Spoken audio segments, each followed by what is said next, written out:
Mr. Barnes, come alone. And don't tell your wife. Why? What did you see? The wedding footage. She wasn't celebrating. She was planning your downfall. 2 mornings after I paid $80,000 for my son's wedding, the restaurant manager called me. His first words were, "Mr. Barnes, are you alone?" I glanced across the kitchen at my wife of 40 years. Beatrice stood at the sink arranging white lilies, humming the same hymn she had sung at the wedding. "Why?" I asked. The manager lowered his voice. "We found something on the security footage from the private lounge. Please don't put me on speaker. Come through the rear entrance, and don't tell your wife where you're going."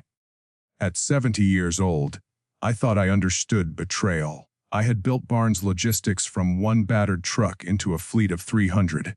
I had negotiated with dishonest contractors, ruthless competitors, and men who could smile while stealing from your pocket. But nothing in business prepared me for what was waiting on that screen. My name is Elijah Barnes, and this is the story of the day I discovered that the home I had spent 40 years building was never truly mine. Beatrice turned from the sink. Who was that? Her smile was warm, familiar, almost perfect. "The pharmacy," I said. "They mixed up one of my prescriptions." For the briefest moment, her smile disappeared. Then it returned. "Let me drive you." "No need." I kissed her cheek, walked into the garage, and climbed into my old pickup. As I backed down the driveway, I looked toward the kitchen window. Beatrice was watching me. She wasn't smiling anymore. The gilded oak was quiet when I arrived. Tony, the manager, met me beside the service entrance. He was usually calm and polished, but that morning his collar was open and sweat covered his forehead. "Thank you for coming," he said. I didn't know who else to call. He led me downstairs to a small security room. On one wall, 6 monitors showed empty dining rooms and silent corridors. Tony locked the door behind us. "The system automatically records the VP lounge," he explained. "No one remembered to switch it off after the reception. One of my staff found this during the post-event audit." He placed a flash drive beside the keyboard. "The original has been preserved. I made a copy for you." He pressed play. The timestamp read 11:47 p.m., 40 minutes after the last wedding guest had left. The lounge door opened, and Beatrice walked inside. She moved quickly, without the tired limp she often complained about at home. She opened a bottle of champagne and poured 2 glasses. Moments later, my new daughter-in-law entered in her wedding dress. Megan kicked off her shoes and dropped onto the sofa. Beatrice handed her a glass. Megan lifted it and said, "To the easiest man in Atlanta." My wife laughed. "To Elijah," she replied. "The man who never asks the right questions." My fingers tightened around the arms of the chair. Megan pulled the deed to my lake house from an envelope. I had given it to her and my son, Terrence, as a wedding gift. I remembered how Terrence hugged me. I remembered how Megan thanked me while looking over my shoulder at Beatrice. On the video, Megan waved the deed in the air. 6 months, she said. Then we sell it. My loans disappear, and I get the Miami condo. Be patient, Beatrice warned. The house is only the beginning. Megan touched her stomach. She had announced her pregnancy 3 weeks before the wedding. Terrence still believes the baby is his, she said. He wants to believe it so badly that he hasn't counted the weeks. The room seemed to tilt beneath me. Beatrice leaned closer to her. Then make sure he never asks for a test. Once the child is born, Elijah's family trust becomes available to the next generation. We need Terrence's name on the birth certificate. Nothing more. Only 2 people knew the details of that trust, my lawyer and my wife. I wanted Tony to stop the video. Then Megan asked, "How long do we have to keep pretending?" "He looks healthier than you said." Beatrice's expression changed. The gentle woman I knew disappeared, and something cold took her place. "Not much longer," she replied. "I've been changing his medication. Soon everyone will believe his heart simply gave out."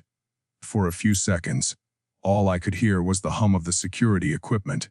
Then came the final betrayal. Megan laughed and said Terrence had inherited his father's weakness. Beatrice shook her head. "Not Elijah's weakness," she said. "Pastor Silas's. Silas had been my closest friend for 35 years. He had performed our wedding ceremony. He had baptized Terrence. He ate Sunday dinner at my table and called me brother. On the screen, my wife calmly explained that Silas was Terrence's biological father. Tony stopped the video. I stared at the black screen, seeing my own reflection. In less than 10 minutes, I had lost my wife, my son, my expected grandchild, and the history I thought belonged to me. Mr. Barnes, Tony said carefully, you should not go home.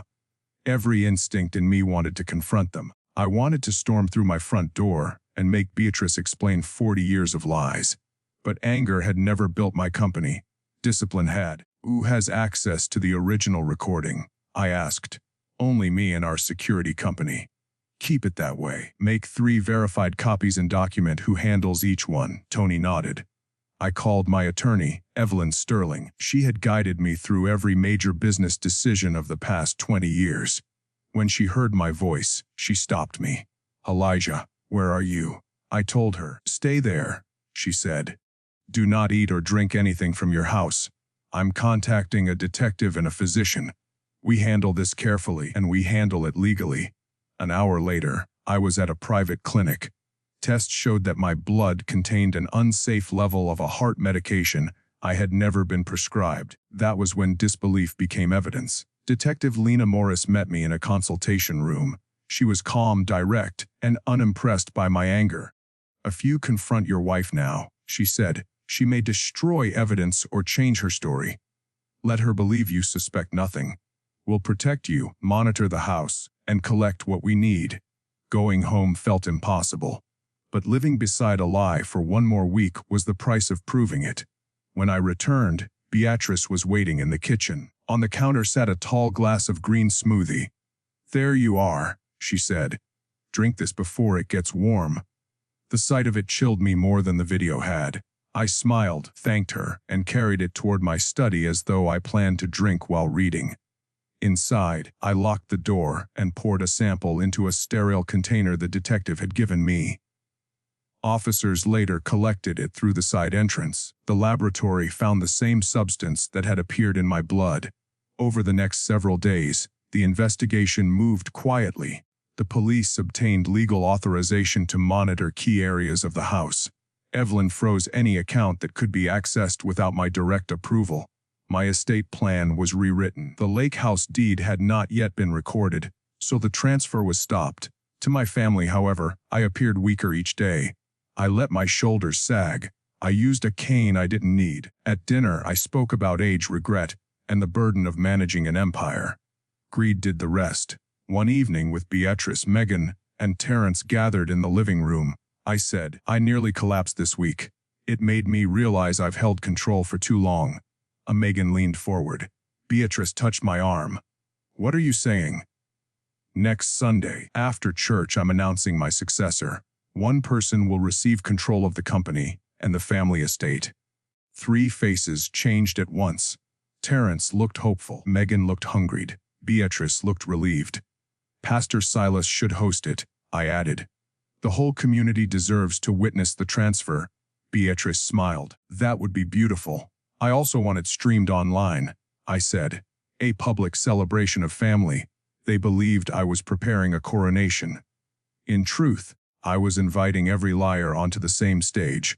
After the others left the room, Terrence remained behind. Dad, he said, are you really giving everything away?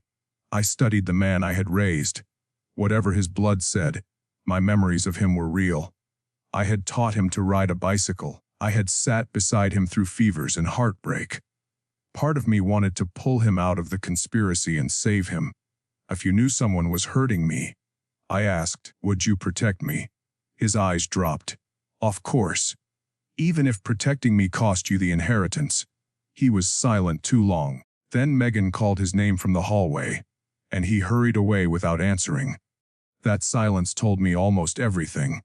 What I learned the next night told me the rest. The investigators recorded Terrence speaking with Megan in the garage. He was frightened that I might know the truth. Megan told him to remain calm until the transfer was complete. After that, she said, they could finish what had already started.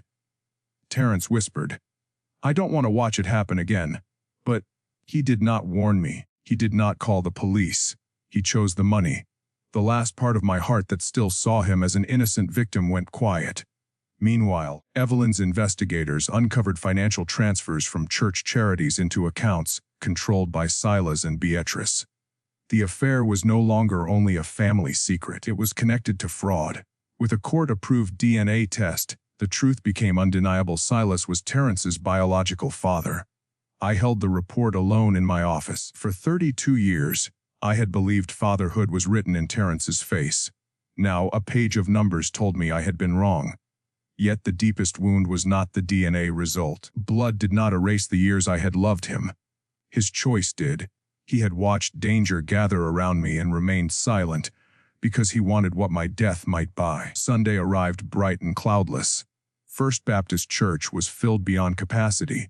Business partners occupied the second row. Church members crowded the balcony. Cameras stood along the walls, their red lights glowing. Beatrice wore white and carried a lace handkerchief. Megan sat beside her, one hand resting over her unborn child. Terrence looked pale. Pastor Silas stood at the pulpit in a robe embroidered with gold. He welcomed the congregation with his practiced voice. "Today," he announced, "we honor Elijah Barnes, a man of faith and generosity, as he places his legacy into the hands of his family." The crowd applauded. I walked slowly down the aisle, leaning on my cane. Silas helped me onto the stage. "Thank you, brother," I said. He smiled at me, confident and unafraid. I faced the congregation. For 40 years I believed providing for people was the same as being loved by them. I thought loyalty could be measured by how long someone stayed beside you. The room became still. This week, I learned that time can hide a lie just as easily as it proves the truth. Beatrice stopped smiling. I continued. "You came here to witness an inheritance. Before that happens, you deserve to see the family receiving it." I looked toward Evelyn, seated beside the audio-visual controls. "Play the first recording." The large screen behind me flickered. The VIP lounge appeared. Megan's amplified voice filled the sanctuary. "To the easiest man in Atlanta." Gasps moved through the crowd. On screen, Beatrice raised her champagne. "To Elijah, the man who never asks the right questions." Beatrice stood from her seat. "Turn that off," she shouted. "It's fake." "Sit down," I said. For the first time in our marriage, she obeyed because she was afraid of me, rather than confident she could control me. The footage continued. The congregation heard the plan to sell the lake house. They heard Megan admit that Terrence was not the father of her baby. They heard Beatrice discuss the trust and the changes to my medication. Terrence stared at his wife. "You told me the baby was mine," he whispered. Megan grabbed his wrist. "It's edited. Don't listen." Then, the screen showed laboratory results confirming that the drink from my kitchen contained the same medication found in my blood. The sanctuary fell completely silent. "This is not a family argument," I said. "It is evidence in an attempted murder investigation." Silas stepped toward me. "Elijah, this is not the place." I turned to face him. "You're right, Silas. A church should be a place for truth. That is why everyone must hear yours." The next document appeared on the screen. Paternity probability 99.9%. Father Silas Jenkins. The noise that moved through the sanctuary sounded like a storm breaking. Terrence looked from the screen to Silas, then to his mother. Similarities he had never noticed seemed suddenly obvious. "Mom," he said, "tell me it isn't true." Beatrice said nothing. Her silence was the confession. Silas tried to leave the platform, but two detectives waiting near the side door stepped forward. Another pair of officers entered through the rear of the sanctuary. Detective Morris addressed the room. "Beatrice Barnes and Megan Barnes, you are under arrest on charges related to conspiracy, poisoning, fraud, and attempted murder. Silas Jenkins, you are under arrest on financial fraud charges." Megan began shouting that the recordings were fake. Beatrice remained motionless as officers placed her in handcuffs. Silas demanded to speak to a lawyer. Terrence sank into the pew. No officer touched him. He looked up at me with tears running down his face. "Dad, please. I didn't put anything in your drink." "No," I replied. "You only knew something was wrong and chose not to stop it." I was scared. So was I. "We can fix this." I shook my head. Some things can be repaired. Trust is not one of them.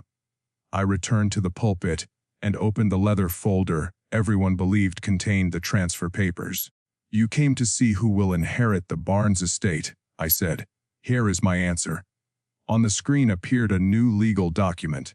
The controlling share of Barnes Logistics had been transferred into an employee trust, protecting the jobs and pensions of the people who had built the company beside me. A substantial part of my estate had been donated to the Westside Children's Foundation. The remainder would fund my retirement and legal expenses. No one in my household would receive control of the company. I looked at Terrence. I gave you my name, my guidance, and every opportunity I could afford. Whatever your DNA says, I was your father because I chose to be.